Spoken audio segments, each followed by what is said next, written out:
సింగరేణిలో బొగ్గు స్కామ్ను నిరసిస్తూ తెలంగాణ బొగ్గు గని కార్మిక సంఘం నాయకులు మందమరిలో ఆందోళన నిర్వహించారు. సిబిఐ అధికారులతో విచారణ జరిపించాలని డిమాండ్ చేశారు. అనంతరం తెలంగాణ బొగ్గు గని కార్మిక సంఘం వైస్ ప్రెసిడెంట్ మేడిపల్లి సంపత్ బొగ్గు గని మేనేజర్లకు వినతి పత్రాన్ని అందజేశారు.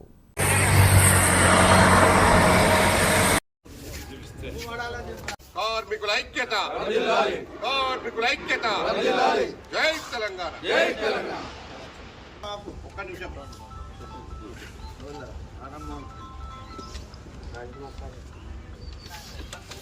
వాళ్ళంతా ఏం చెప్తారా? ఇవాళ సింగరేణి వ్యాప్తంగా కేసీఆర్ గారి నాయకత్వం, సుమనన్న నాయకత్వం, జై తెలంగాణ.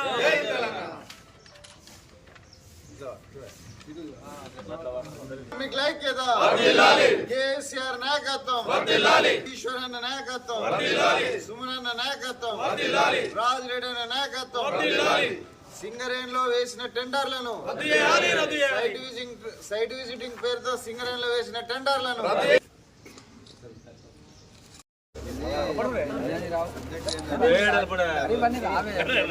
సింగరేణి వ్యాప్తంగా ఉన్న గనులు డిపార్ట్మెంట్ల పైన అందరూ మేనేజర్లకు మెమోరాండం ఇవ్వడం.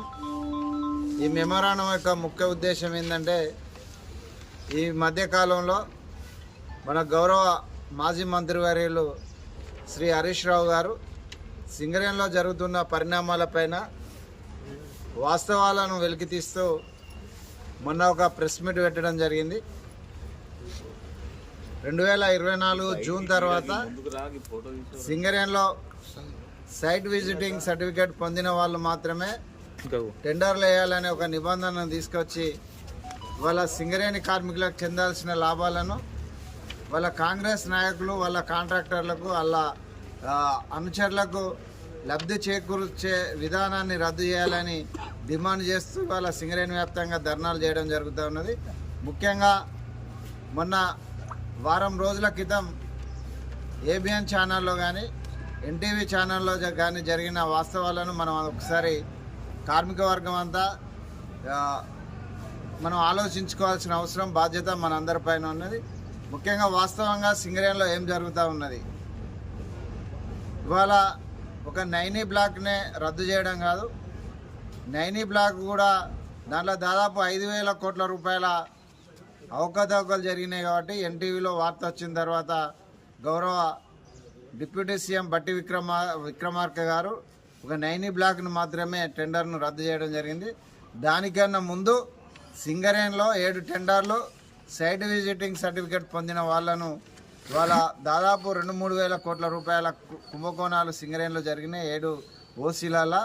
గతంలో సింగరేణిలో టెండర్ విధానం కానీ భారతదేశంలో టెండర్ విధానం కానీ ఏ విధంగా ఉన్నదంటే, గ్లోబల్ టెండరైజేషన్ అంటే ఒక చిన్న వస్తువు కావాలన్నా 5 లక్షల రూపాయల తర్వాత ప్రతి సంస్థను గ్లోబల్గా ఈ ప్రొక్యూర్మెంట్ ద్వారా ఆహ్వానించి దాంట్లో ఎవరైతే లబ్ధి చెందుతారో వాళ్లకు టెండర్ విధానం ప్రకటించే అవకాశం సింగరేణిలో ఉన్నది. ఇప్పటికీ కోల్ ఇండియాలో కూడా ఉన్నది. కానీ దాన్ని కాదని తెలివిగా కాంగ్రెస్ గవర్నమెంటు వాళ్ళు ఎవరైతే సైట్ విజిట్కి వస్తారో వాళ్ళకు మాత్రమే ఒక సర్టిఫికేట్ ఇచ్చి వాళ్ళను మాత్రమే టెండర్లు వేసే విధంగా వాళ్ళ ఒక కొత్త విధానాన్ని తీసుకొచ్చి దాంట్లో వాళ్ళు రింగ్ అయి 5 సైట్ విజిట్కి అయితే 5 సర్టిఫికేట్లు ఇచ్చిన తర్వాత 5 మాత్రమే వాళ్ళ టెండర్ వేసే విధానాన్ని తీసుకొచ్చి దాని ద్వారా వాళ్ళు రింగ్ అయి సంస్థకు 7% నుండి 20% దాకా ఇవాళ ఎక్సెస్ టెండర్లు వేయడం ద్వారా సంస్థకు సుమారు 10,000 కోట్ల రూపాయలు నష్టం జరగబోతున్నది. రాబోయే కాలంలో సింగరేణి సంస్థకే మనుగడ ఏర్పడుతూ ఉన్నది. వాళ్ళ కేసీఆర్ గారు ఎంతో కలలు కన్న సింగరేణిని వాళ్ళ నిర్వీర్యం చేయడానికి కుట్రలు చేస్తున్నారు. కాబట్టి ఆ కుట్రలను ఛేదిస్తూ వాళ్ళ బేసరిగా సింగరేణిలో సైట్ విజిటింగ్ విధానంతో ఎవరైతే టెండర్లు పొందిరో వాళ్ళందరినీ, ఉదాహరణకు మన కేకేఓసీ కానీ, శ్రీరాంపూర్ 1 ఓసీ కానీ, మనుగూరు ఓసీ కానీ, భూపాలపల్లి ఓసీ కానీ, ఇట్లా 7 ఓసీలలో ఎవరైతే సైట్ విజిటింగ్ టెండర్ పొందిన వాటిని అన్ని రద్దు చేసి దీనిపైన సిబిఐ ఎంక్వైరీ చేయాలని వాళ్ళ టీఆర్ఎస్ పార్టీ ఇచ్చిన పిలుపు మేరకు ఈ కార్యక్రమాన్ని చేస్తూ ఉన్నాం. వాళ్ళ కేసీఆర్ గారు ఎంతో కలలు కానీ సింగరేణిని కాపాడిండ్రు. వాళ్ళ సింగరేణి కోసం ఆనాడు తెలంగాణ ఉద్యమంలో మనకు జెండా లేదు, అజెండా లేదు, ప్రాంతం లేదు. ఏ విధమైతే ఒక తెలంగాణ రాష్ట్ర సాధన ధ్యేయంగా ఆనాడు 36 రోజులు సకల జనుల సమ్మె చేసి ఈ రాష్ట్రాన్ని సాధించుకున్న తర్వాత సాధించుకున్న తెలంగాణలో దాదాపు 22,000 మందిని వాళ్ళ 16,000 వరకు మెడికల్ ఇన్వాల్యుయేషన్, 3,000 మంది పెండింగ్ డిపెండెంట్ ఎంప్లాయ్మెంట్స్, అదేవిధంగా 2,000 మంది వాళ్ళ జేఎంఈటీలు, ఫిట్టర్లు, టర్నర్లు, క్లర్కులు వివిధ రూపాల్లో సుమారు 22,000 మందిని ఈ సంస్థలో యువరక్తాన్ని నింపి ఈ సంస్థను కాపాడిన కేసీఆర్ గారి కళలను ఇవాళ మనం సాకారం చేయాల్సిన బాధ్యత మన అందరిపైన ఉన్నది. అదేవిధంగా ఆనాడు కేసీఆర్ గారి నాయకత్వంలో వాళ్ళ సింగరేణిలో ఒక మంచి రాజకీయ జోక్యం ఏర్పడ్డది.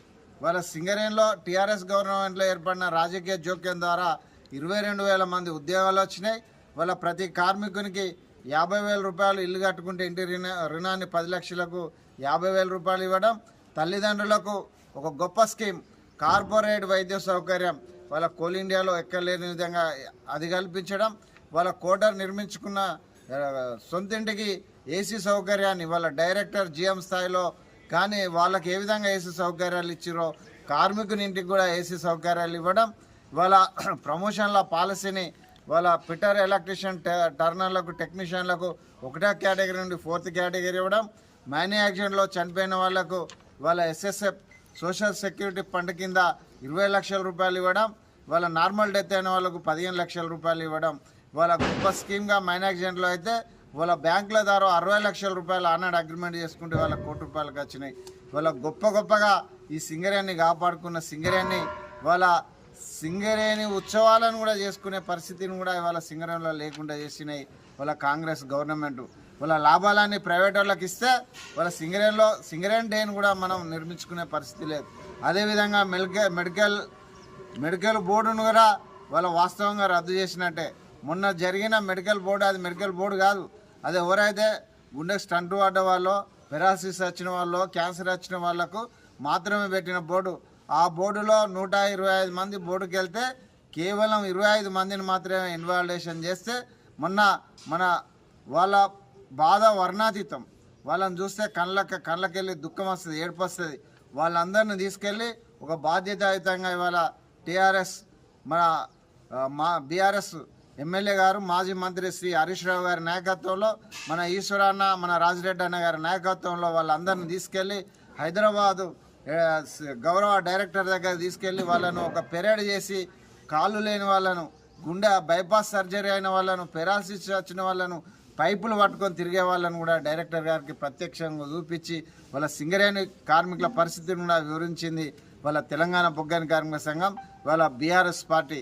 ఈ సంస్థ రక్షించబడాలంటే, ఈ సంస్థలో ఎంప్లాయ్మెంటు శాశ్వతంగా ఉండాలంటే, ఈ సంస్థ 100 కాలాల పాటు వర్ధిల్లాలంటే రాబోయే కాలంలో మన కేటీఆర్ గారు కానీ, మన కేసీఆర్ గారే, మన ఈశ్వర్ అన్న, రాజిరెడ్డి అన్న గారి నాయకత్వంలో ఇంకా అనేక పోరాటాలు చేసినాం.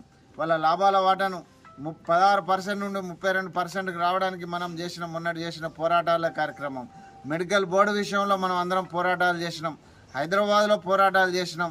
ఇవన్నిటిని రక్షించబడాలంటే మనం టీఆర్ఎస్ ఆధ్వర్యంలో, బీఆర్ఎస్ ఆధ్వర్యంలో, టీబీజీకేఎస్ ఆధ్వర్యంలో ఈ సింగరేణి సంస్థ పరిరక్షణ కోసం కొట్లాడదామని ఈ సందర్భంగా తెలియజేస్తూ, కేటీఆర్ గారి పిలుపు మేరకు వాళ్ళ అన్ని డివిజన్లలో వాళ్ళ ఈ కార్యక్రమాలు చేసుకుంటున్నాం.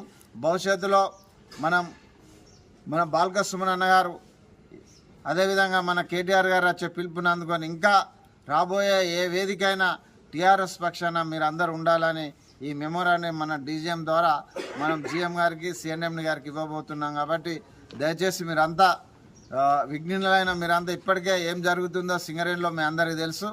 వాటన్నిటిని ఆలోచించుకొని మన కేసీఆర్ గారి నాయకత్వంలో మీరంతా పనిచేయాలని